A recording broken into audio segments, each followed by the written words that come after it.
بالله من الشيطان الرجيم بسم الله الرحمن الرحيم أولم ير الذين كفروا أن السماوات والأرض كانتا رتقا ففتقناهما وجعلنا من الماء كل شيء حي أفلا يؤمنون وجعلنا في الأرض رواسي أن تميد بهم وجعلنا فيها فجاجا سبلا لعلهم يهتدون وجعلنا السماء سقفا محفوظا وهم عن آياتها معرضون وهو الذي خلق الليل والنهار والشمس والقمر كل في فلك يسبحون۔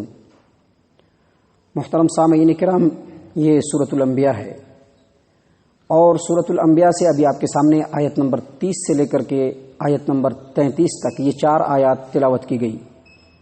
معزز سامعین کرام، یہ جو ہمارا قرآن کریم ہے، جو اللہ تبارک و تعالیٰ کا کلام ہے، اس میں اللہ تبارک و تعالیٰ نے اپنی وحدانیت کو مختلف دلیلوں سے سمجھایا ہے، اور اس کی وجہ یہ ہے کہ یہ جو توحید ہے اس کے اوپر انسان کے اعمال کا دار و مدار ہے، انسان کے تمام اعمال اسی پر ڈیپینڈ کرتے ہیں۔ اسی لیے زیادہ تر حصہ آپ دیکھیں گے کہ اللہ تبارک و تعالیٰ نے عقلی اور نقلی دلیلوں سے، مختلف مثالوں سے انسانوں کو سمجھایا ہے، خاص طور سے کفار و مشرکین کو، کہ تم نے جو اللہ تبارک و تعالیٰ کے علاوہ دوسروں کو اپنا معبود سمجھ رکھا ہے، یقینی طور پر وہ معبود نہیں ہو سکتے، اور نبی اکرم صلی اللہ علیہ وسلم جو تعلیمات لے کر آئے ہیں اس کو تم جس طرح سے اپنے باطل نظریات سے رد کرتے ہو، یقینی طور پر یہ حق نہیں ہے۔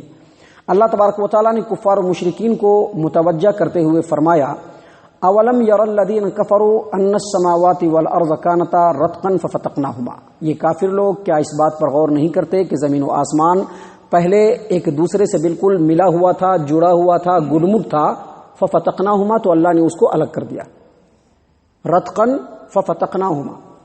اس آیت کریمہ کے اندر دو لفظ، آیت کریمہ کے اس ٹکڑے میں 2 لفظ ہے، ایک رتق اور دوسرا فتق۔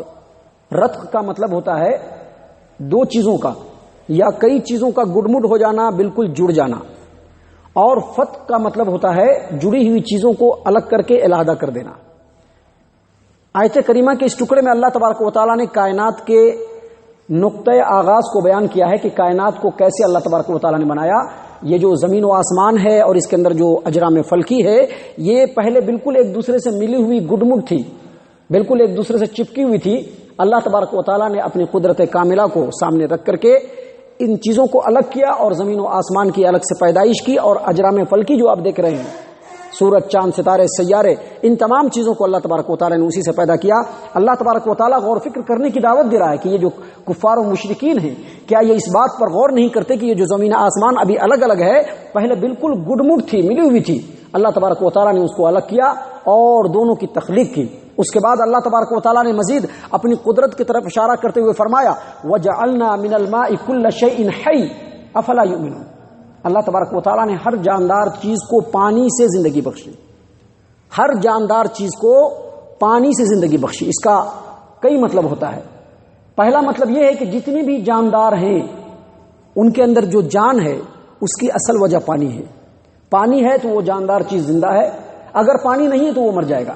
اس میں انسان، حیوانات، نباتات سب شامل ہیں، سب شامل ہیں جن کے اندر اللہ تبارک و تعالیٰ نے جان رکھی ہے، ان کے لیے پانی ضروری ہے اور اس کو اسی سے زندگی ملتی ہے۔ اس کا دوسرا مطلب یہ ہے کہ اللہ تبارک و تعالیٰ نے ہر جاندار کو پانی سے ہی بنایا ہے، پانی سے ہی بنایا ہے، جیسا کہ اللہ تبارک و تعالیٰ سورۃ النور آیت نمبر 45 میں فرماتے ہیں، وَخَلَقَ، اللہ تبارک و تعالیٰ فرماتے ہیں کہ ہر جاندار کو اللہ ہی وہ ذات گرامی ہے جس نے ہر جاندار کو پانی سے پیدا کیا۔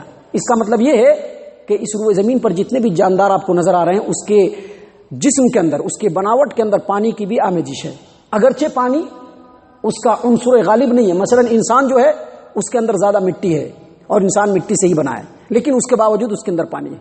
مثلا جنات ہے، اس کی جو اصل تخلیق ہے وہ آگ کے اوپر ہے، لیکن اس کے باوجود اس میں پانی ہے۔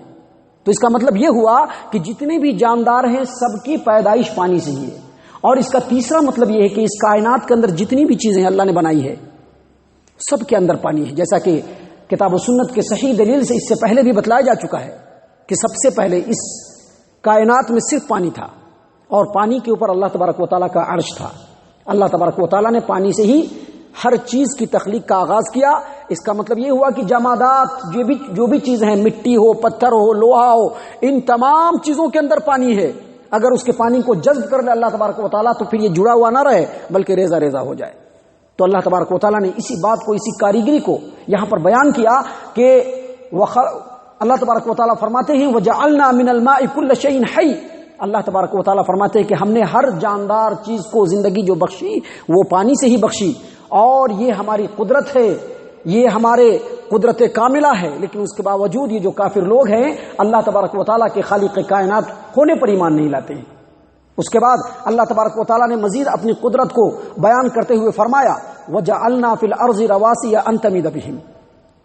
ہم نے زمین کے اوپر پہاڑ کو گاڑ دیا تاکہ یہ جو زمین ہے وہ ہچکولے کھانا شروع نہ کر دے، جیسا کہ ابھی بتایا گیا، اور اس سے پہلے بھی حدیث واضح کی جا چکی ہے کہ پہلے پورا کا پورا پانی تھا اور اس پر اللہ تبارک و تعالیٰ کا عرش تھا۔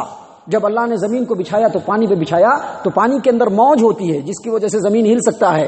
اللہ تبارک و تعالیٰ نے اسی لرزے کو، اسی حرکت کو روکنے کے لیے اللہ تبارک و تعالیٰ نے پہاڑوں کو میخ کی شکل میں بنایا اور پہاڑوں کو گاڑ دیا تاکہ زمین بالکل پرسکون رہے، اور زمین پر جن مخلوقات کو ہم پیدا کر رہے ہیں خاص طور سے انسان، وہ بالکل پرسکون زندگی گزارے۔ اللہ نے اسی بات کو یہاں پر بیان فرمایا وَجَعَلْنَا فِي الْأَرْضِ رَوَاسِيَ أَن تَمِيدَ بِهِمْ۔ ہم نے زمین کے اوپر بڑے بڑے پہاڑ گاڑ دیے تاکہ وہ اس کو لے کر کے ہچکولے نہ کھائے۔ یہ اللہ تبارک و تعالیٰ کی قدرت ہے جو اللہ تبارک و تعالیٰ بتلانا چاہتا ہے بنی نوع انسان کو، خاص طور سے کفار و مشرکین کو۔ اور اس کے بعد مزید بات فرمایا وَجَعَلْنَا فِيهَا فِجَاجًا سُبُلًا لَعَلَّهُمْ يَهْتَدُونَ۔ اور اس زمین کو بنا کر کے یوں ہی نہیں چھوڑا بلکہ اس کے اندر کشادہ رستے بنائے، نشانیاں بنائی کہ انسان ان رستوں سے چل کر کے اس علاقے سے اس علاقے میں پہنچتا ہے۔ پہاڑ بنایا، پہاڑ جب بنایا تو وادیاں بن گئی، ندی نالے بن گئے، اس میں رستے بن گئے۔ انسانوں نے رستے کو تلاش کیا، تلاش کر کے ایک علاقے سے دوسرے علاقے تک پہنچے۔ انہی رستوں کے اندر اللہ تبارک و تعالیٰ نے کوئی پہاڑ چھوٹا بنایا، کوئی پہاڑ بڑا بنایا، کوئی پہاڑ سفید بنایا، کوئی پہاڑ کالا بنایا، کوئی پہاڑ بھوڑا بنایا، اسی طرح سے درے بنائے، ندی اور نالے بنائے۔ کیوں؟ تاکہ انسان ان چیزوں کو نشان بنا لے۔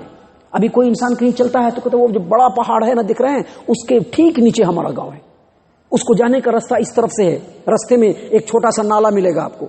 تو یہ ساری چیزیں اللہ نے نشانی کے طور پر بنائی ہے کہ انسان ان چیزوں کو نشانی بنا کر کے اپنے راستے کو تلاش کرے۔ اللہ نے اسی بات کو یہاں پر بیان فرمایا وَجَعَلْنَا فِيهَا فِجَاجًا سُبُلًا لَعَلَّهُمْ يَهْتَدُونَ۔ ہم نے کشادہ رستے بنائے، اور دوسری جگہ فرمایا کہ اور نشانیاں بنائی تاکہ انسان رستے کو تلاش کر لے۔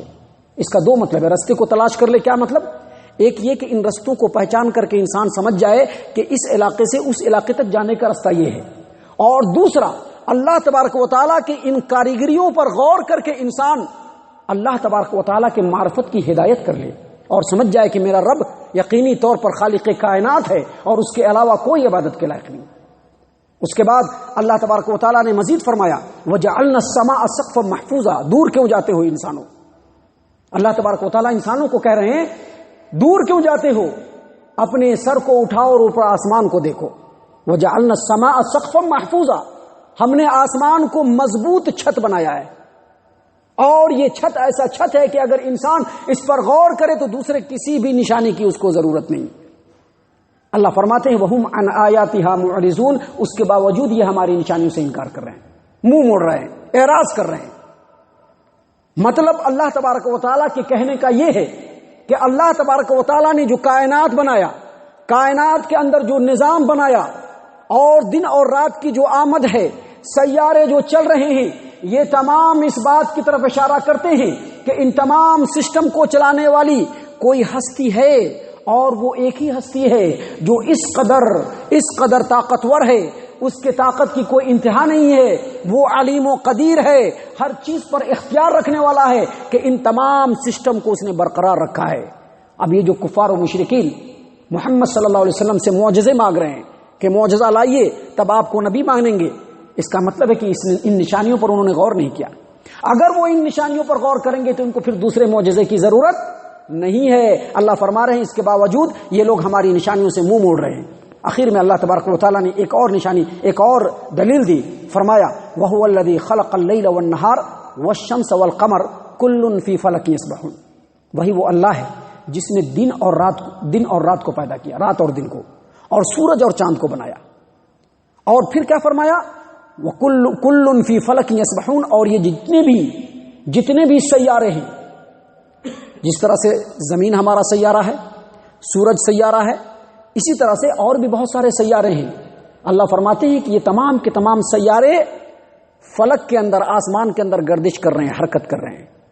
اس سے ایک بات یہ سمجھ میں آئی کہ جتنے بھی سیارے ہیں ہمارے زمین سمیت، سب تیز رفتاری کے ساتھ اپنے اپنے محور میں گھوم رہے ہیں، اپنے اپنے مدار میں گھوم رہے ہیں، تیز رفتاری کے ساتھ. کیونکہ سبح یسبح جو ہوتا ہے، جس کے لیے یہاں پر یسبحون ہے، اس کا مطلب ہوتا ہے پانی میں تیرنا، اور اس کا دوسرا مطلب ہوتا ہے تیز رفتاری سے نکلنا، جس کا مطلب ہوا کہ تمام سیارے جو ہے وہ تیز رفتاری سے گھوم رہے ہیں.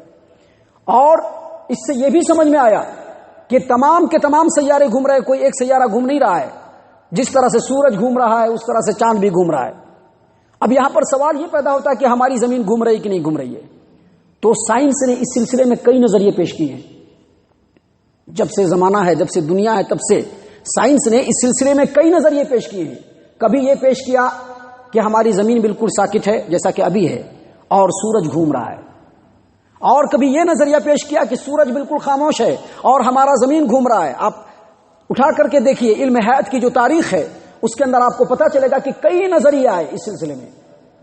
اور سب سے آخری جو ابھی کا نظریہ ہے وہ یہ ہے کہ ہماری زمین جو ہے وہ بالکل خاموش ہے، ساکن ہے، اور سورج جو ہے وہ زمین کے ارد گرد چکر لگا رہا ہے.